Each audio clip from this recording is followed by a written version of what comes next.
श्री शिवाय नमस्तुभ्यम। उम्मीद करते हैं पहला अध्याय आपने जरूर सुना होगा, नहीं सुना हो तो सुन लीजिएगा।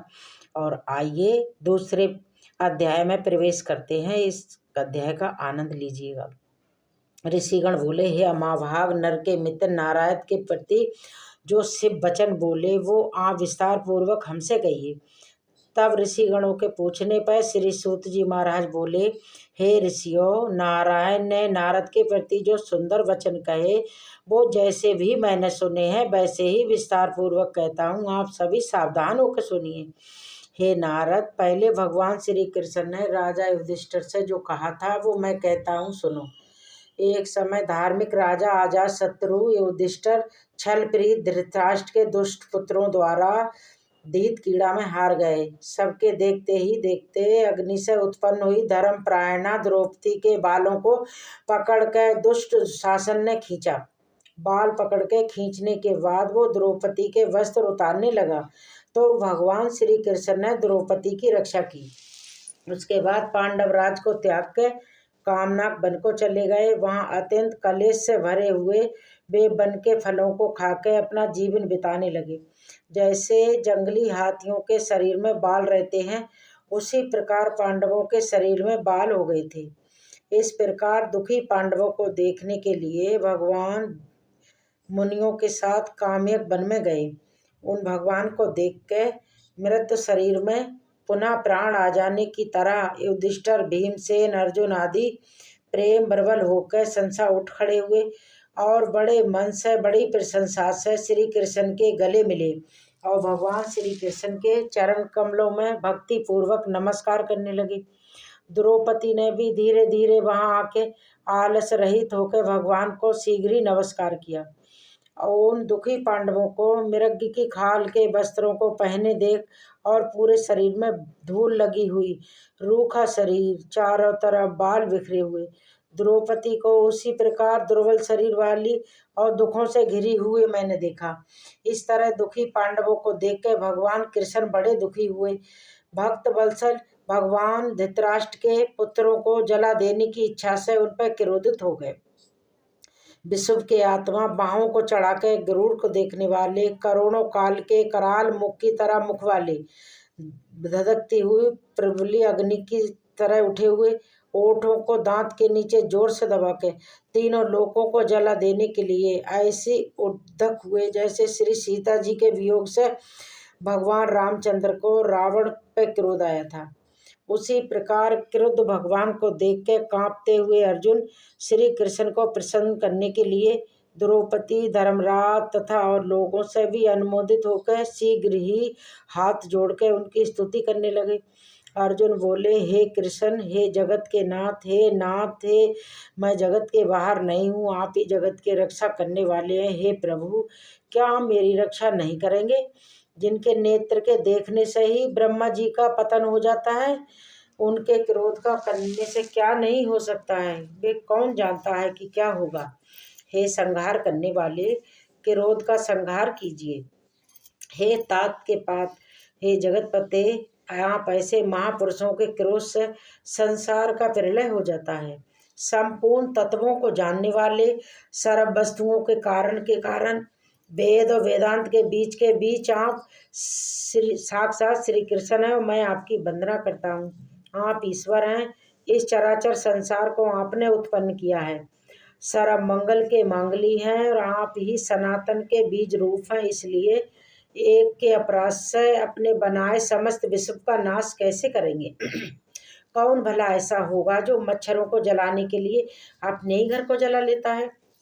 श्री नारायण बोले, दूसरे वीरता को मर्दन करने वाले अर्जुन ने भगवान से इस प्रकार निवेदन कर प्रणाम किया। श्री सूत जी कहने लगे, हे ऋषियों, श्री कृष्ण जी ने अपने क्रोध को शांत किया और स्वयं भी चंद्रमा की तरह शांत हो गए। इस प्रकार भगवान को शांत देख के पांडव स्वस्थ हुए। प्रेम से प्रसन्न मुख और प्रेम सभी ने भगवान को प्रणाम किया और फिर जंगली कंदमूल फल आदि से उनकी पूजा की। नारायण बोले, तब शरण में जाने योग्य भक्तों के ऊपर कृपा करने वाले श्री कृष्ण को प्रसन्न जान के विशेष प्रेम से भरे हुए नम्र अर्जुन ने उन्हें बारंबार नमस्कार किया और जो प्रश्न आपने हमसे किया है वही प्रश्न हमने श्री कृष्ण से भी किया।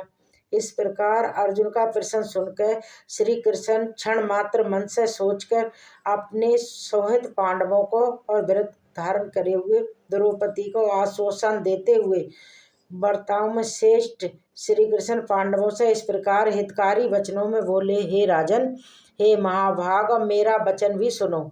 आपने ये प्रश्न अपूर्ण किया है, इसको उत्तर देने में मुझे उत्साह नहीं हो रहा है। इस प्रश्न का उत्तर तो गुप्त से भी गुप्त है, ऋषियों को भी नहीं पता है। फिर भी हे अर्जुन, मित्र होने के नाते या फिर तुम हमारे भक्त हो इस कारण से हम कहते हैं। हे सुव्रत, वो जो उत्तर है वो अति उग्र है, इसलिए कर्म से सुनो।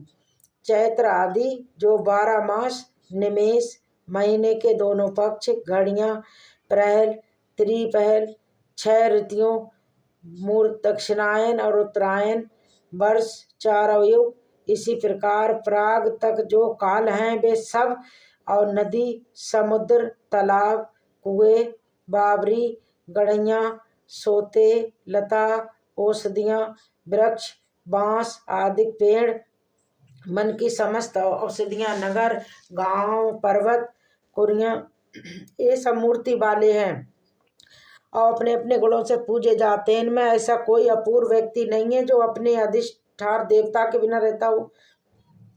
अपने अपने अधिकार में पूजने वाले ये सभी फल को देने वाले हैं। अपने अपने अधिष्ठान के देवता योग के माध्यम से ये सब सौभाग्यवान हैं।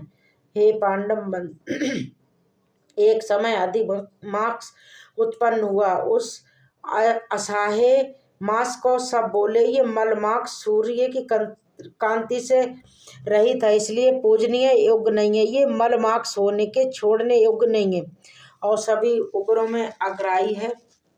इस प्रकार के वचनों को सुनकर लोगों के मुख से ये माक्ष निरोध दुख से घिरा हुआ अति खिन्न मन, चिंता सही ग्रस्त मन होकर ये दुखी हृदय से मरने के समान हो गया। फिर वो धर धारण कर मेरी शरण में आया।